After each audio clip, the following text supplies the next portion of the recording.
Ladies and gentlemen, hear this and let it burn into your mind. Your life will not change until you do. Not tomorrow, not next week, not when it feels convenient. Now, here are 12 choices you must make today to rise above the noise and start living at the level you were born for. You will never rise higher than the clarity of your mission. A man without purpose is like a ship without a rudder, drifting, spinning, crashing, sinking. Look around you. The world is filled with people moving fast but going nowhere, busy but not productive, tired but not fulfilled. That is what happens when you live without direction. That is what happens when your life is driven by reaction, not intention. Every day wasted in uncertainty is a day stolen from your destiny. Every moment spent chasing distraction is energy drained from your legacy. You weren't created to chase trends. You weren't built to follow the crowd. You were designed to dominate your space, but only when you know what you're aiming for. You must define it, lock it in, burn it into your mind like fire. This isn't just about having goals. This is about having a reason to breathe, a mission that wakes you up before the alarm, a cause that fuels your grind when no one is watching, a vision so clear and urgent that quitting becomes impossible. Clarity of purpose turns struggle into strategy. Pain becomes fuel. Sacrifice becomes investment. You stop asking if it's worth it and start demanding results. Most people waste years drifting from one shiny object to another, chasing money with no meaning, approval with no direction, validation with no value. That's the disease of the unfocused. And it's a slow death disguised as comfort, routine, and false security. Purpose kills fear. It drowns out doubt. It silences the noise. When you're locked in on what you're here to do, the opinions of the weak can't touch you. Rejection becomes irrelevant. Failure becomes feedback. Distraction dies at the feet of conviction. You move with a different energy when your life is mission-driven. You don't beg for motivation. You move from vision. You don't wait for opportunities. You create them. You don't chase approval. You build results so undeniable the world has no choice but to watch. Definiteness of purpose is the beginning of every breakthrough. Until you make a decision about who you are and what you will accomplish, the world will make that decision for you. You'll become a tool for someone else's vision. You'll build someone else's dream while yours decays in the back of your mind. Your time will be consumed by low-value tasks, shallow conversations, and toxic circles that applaud your weakness and resent your ambition. But once you decide, once you choose your purpose with violent clarity, the fog lifts. You start saying no to what doesn't fit. You start attracting the right people, the right ideas, the right momentum. The universe bends in favor of the one who knows exactly where they're going. It's not luck. It's not chance. It's the power of focused energy repeated daily without apology. You want change? Then choose purpose. You want power? Then get specific.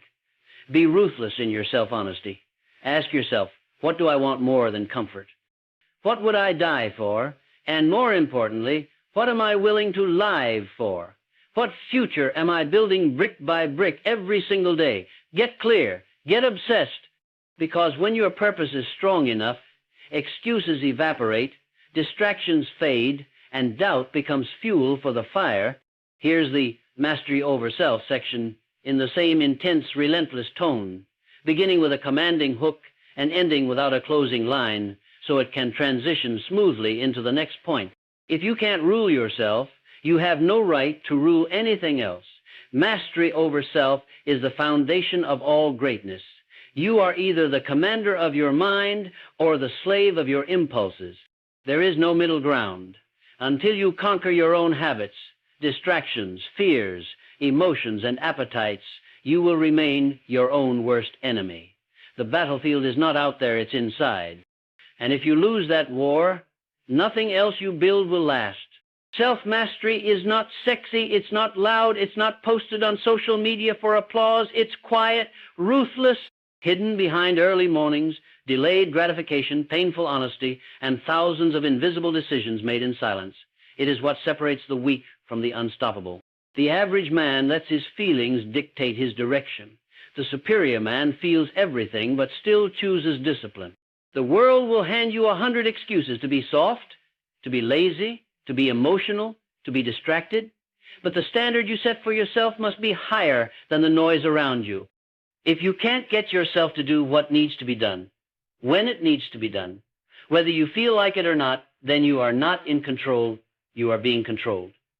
By habits you didn't choose, by emotions that sabotage your momentum, by addictions to comfort, to validation, to avoidance. Self-mastery demands that you break that cycle, that you stand face to face with your weakness and crush it before it grows roots. This means owning your schedule, owning your choices, owning your mental state. No blaming, no whining, no waiting, just radical responsibility applied daily. You have to train your mind like a weapon. You have to force yourself into discomfort on purpose every single day, because comfort is a liar. It promises peace, but delivers regret. It seduces you with ease, then robs you of your edge. Mastery means you say no to that voice that tells you to hit snooze. You say no to the craving that steals your focus. You say no to the mood that tells you to quit early. You say yes only to the standard, the mission, the code you've chosen for your life. You will not feel like showing up every day. That's not a weakness, that's reality.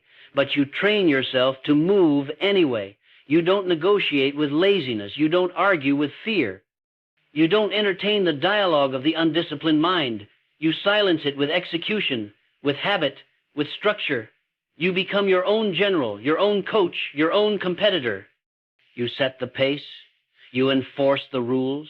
You raise the bar so high on yourself that mediocrity doesn't stand a chance. And this isn't just about winning in the gym and business or in status. It's about controlling the one thing no one can take from you, your mind, your emotional control, your ability to choose power in the face of pressure, your ability to stay calm when others panic, focused when others drift, ruthless when others fold. That's what separates kings from pawns. It's not talent. It's not luck. It's not motivation. It's that deep, unshakable control over the one person. You can never escape yourself. Average is a disease and the cure is a decision. The moment you accept mediocrity, you sign a contract with failure. You agree to settle. You agree to coast. You agree to die with your potential still locked inside you. You weren't built to be average. There's nothing powerful about fitting in, nothing noble about being like everyone else, and nothing admirable about living small. You were born with fire in your blood, and every day you settle, you suffocate that fire. The world will try to sell you comfort disguised as success. They'll tell you to be grateful for just enough. They'll say you should be happy to make it through the week, to get by, to survive. But survival is not the goal. Domination is. Growth is. Evolution is. You were made to rise, not to rot in the safety net of good enough. And the moment you start saying, that's just the way it is, you become a prisoner of the very mediocrity you once swore you'd destroy. Mediocrity doesn't announce itself. It creeps in quietly. It shows up when you say, I'll do it tomorrow, when you lower your standards just once. When you tolerate weakness in your own routine, it disguises itself in logic, in being realistic, in trying not to burn out. But what burns you out isn't pushing hard, it's living beneath your capacity. It's betraying your own greatness one small compromise at a time. And the longer you live like that, the more normal it feels to underperform. You want to know why most people never make it? Because they made peace with average. They built a life around excuses, around softness, around comfort. They lowered the bar just enough to feel okay about being less than what they're capable of, and eventually they convinced themselves that this is all there is. But deep down, something still screams. Something still burns. That's your potential, suffocating under the weight of your own refusal to level up. There is no greatness without the violent rejection of mediocrity. That means choosing to be the hardest worker in the room when no one's watching. That means going the extra round when your body says quit. That means holding yourself to a standard so high, people will call you obsessed. Let them. Obsession builds empires. Discipline builds legends. Standards are the dividing line between those who rise and those who rot. You have to decide what kind of life you're willing to die for, because every day you're either building that life or burying it. If you tolerate average in your habits, it will show up in your body. If you tolerate it in your mindset, it will show up in your income. If you tolerate it in your circle, it will poison your potential. What you accept, you become. What you settle for, you cement into your future. This is not about ego. This is about excellence. This is about looking at your life, your choices, your routines, and saying not enough. This is about refusing to coast, refusing to fade, refusing to let your gift go unused. Most people live 30 years and die 60 years later. They never activate what's inside them. They never demand more. And that's the real tragedy, not failure, not rejection, but a life half-lived, a story never written, a fire never lit. Every time you choose ease over growth, you sign another piece of that invisible contract with mediocrity. And the only way to rip it up is to draw a line in the sand and say, from this moment on, I rise or I die trying. Indecision is the silent killer of greatness. While you hesitate, someone else is executing. While you analyze, they're advancing. While you wait for perfect conditions, they're building empires in chaos. Life does not reward the hesitant. It respects the one who moves first, the one who decides fast, the one who acts with intention and never looks back. The difference between winning and losing is often just a few seconds of courage. The decision to start, the decision to speak, the decision to move when everything in you says wait. The successful are not smarter. They are not luckier. They are faster. They make bold choices and they own the outcome. Winners don't wait for certainty. They create momentum and figure the rest out along the way. Action is the bridge between your vision and your reality. Without it, all you have is potential rotting in your head. Every time you delay, you train your mind to doubt. Every time you second guess, you weaken your instinct. Decision-making is a muscle. The more you use it, the sharper it gets. But if you keep feeding fear with hesitation, you build a habit of paralysis. You become the kind of person who always almost starts, who almost makes a move, who almost levels up but dies buried in what could have been. The world is full of thinkers, planners, talkers, but it's empty of doers. Everyone has ideas. Few have execution. They dream about the life they want, but they never plant the seed. Never swing the axe, never light the match. They drown in research. They hide behind perfectionism. They overanalyze every step until the window of opportunity slams shut in their face. And then they blame the world for moving on without them. But the truth is, brutal, they chose to hesitate. And in doing so, they chose to lose. Decisive action isn't reckless. It's rooted in clarity. You decide because you know who you are. You act because you know what you want. You don't need permission. You don't wait for a sign. You take the shot because you trust your preparation, your instincts, your vision. You are not afraid to fail because you understand that movement is always better than stagnation. A wrong move can be corrected. No move becomes a habit, and that habit becomes your identity. You don't rise by thinking about the next level. You rise by grabbing it. You rise by taking the uncomfortable step, making the hard call, launching before you're ready, speaking when it's risky, jumping while your legs are shaking, because you understand this law. Action creates clarity. Clarity builds momentum. Momentum makes you unstoppable. But without that first move, nothing else exists. Dreams stay dreams. Goals stay on paper. The clock keeps ticking, and you stay stuck. The enemy isn't failure, it's delay. It's waiting for conditions to be perfect, for motivation to hit, for someone else to go first. You cannot afford that luxury. Your time is bleeding out. Every day you hesitate, someone else is waking up earlier, moving faster, doing more with less, and separating from the pack. While you're debating the risks, they're living the reward. There comes a moment where you must look yourself in the mirror and ask, how much longer am I going to wait to become who I know I am? The life you want is not waiting for you. It's running. And if you don't chase it with everything you've got, it will outrun you, bury you, and never look back. Every second matters. Every decision is a declaration. Decide now, move now, trust yourself, because nothing happens until you do. You will never outgrow the limits of your circle. Show me your 5 closest people, and I'll show you exactly where your life is heading. The people around you are either sharpening your edge or dulling your fire. There is no neutral ground. You are either being pushed forward or pulled backward. Energy is contagious. So is mediocrity. So is weakness. If your circle tolerates excuses, you will adopt them. If they aim low, you'll start shrinking to fit in. The truth is brutal. Most people don't want to see you win. Not really. They want you close, comfortable, and on their level. The moment you start growing, you expose their laziness. Your drive becomes a mirror reflecting their complacency, and instead of rising with you, they try to hold you back. Not always with words, but with attitudes, with doubts, with subtle jokes, with the absence of support when it matters most. And if you're not conscious, you'll start shrinking your vision to protect their feelings. You owe no one your potential. You don't need permission to level up. You don't need validation from people who've never built anything. What you need is alignment. People whose standards ignite yours. People who talk goals, not gossip. People who challenge your limits, not coddle your weaknesses. People who would rather offend you with truth than comfort you with lies. Because real growth doesn't happen in safe spaces. It happens in the presence of pressure, challenge, and elevation. Look around you. If your circle isn't making you uncomfortable, it's not a circle, it's a cage. If you're the smartest, the strongest, the most driven person in the room, you're in the wrong room. You need to seek out people who force you to level up just to keep pace. People who make you feel like you're behind in the best possible way, because pressure creates performance.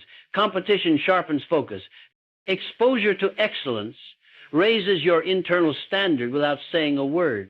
Cutting off weak associations isn't cruelty, it's clarity. It's not arrogance, it's alignment. You cannot fly with anchors tied to your feet. You cannot build a championship mindset surrounded by people who celebrate average. You cannot rise in the company of the content. And you cannot expect loyalty to potential from people who've never demanded it from themselves. The people closest to you are either investing in your evolution or taxing your ambition. Choose wisely.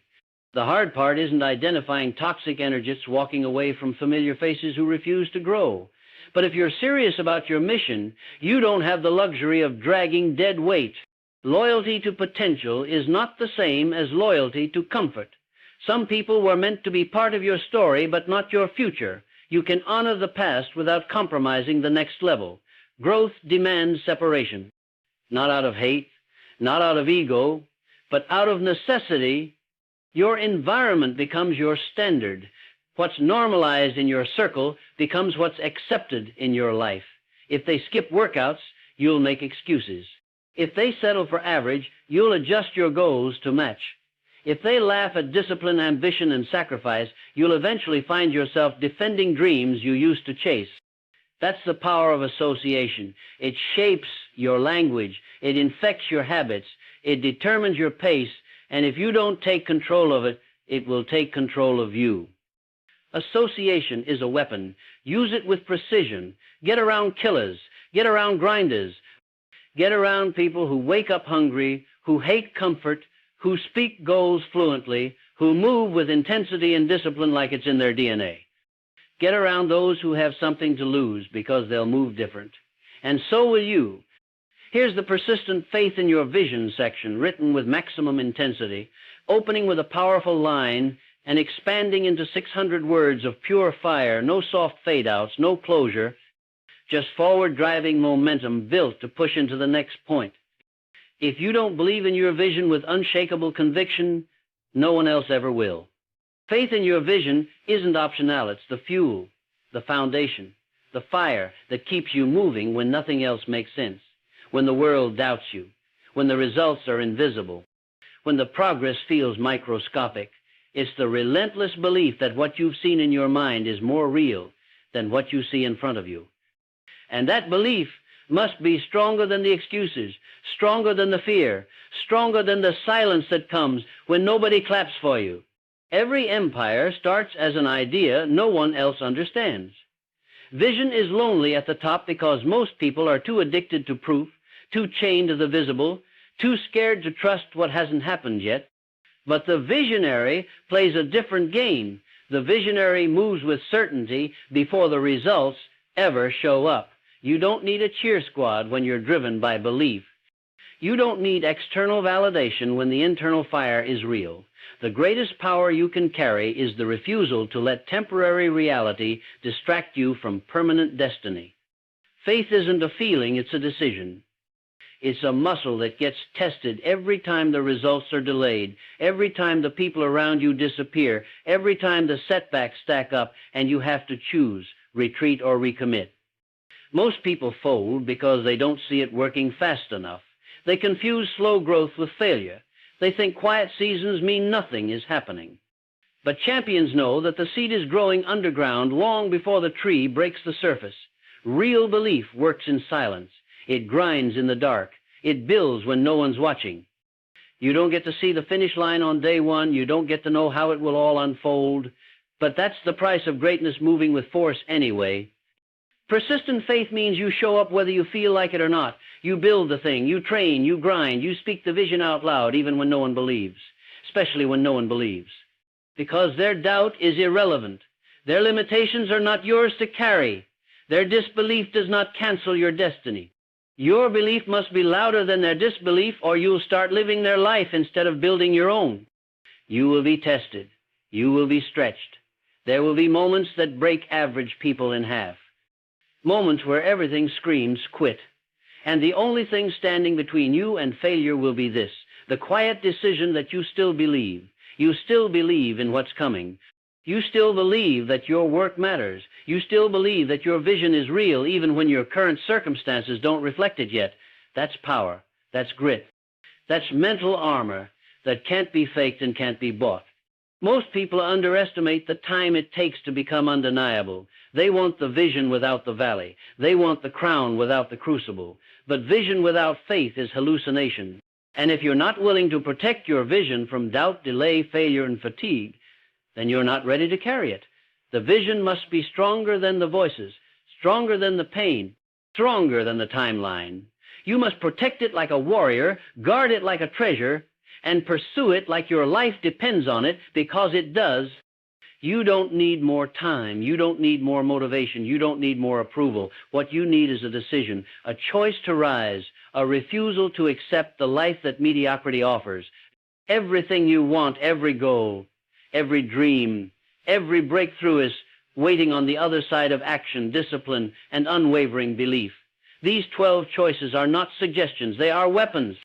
They are laws. They are the standard for those who are done playing small.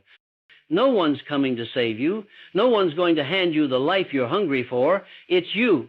It's always been you. You've got the fire. You've got the vision. Now you've got the strategy. So the only question left is, what are you going to do about it? Decide. Move. Dominate. Let's go.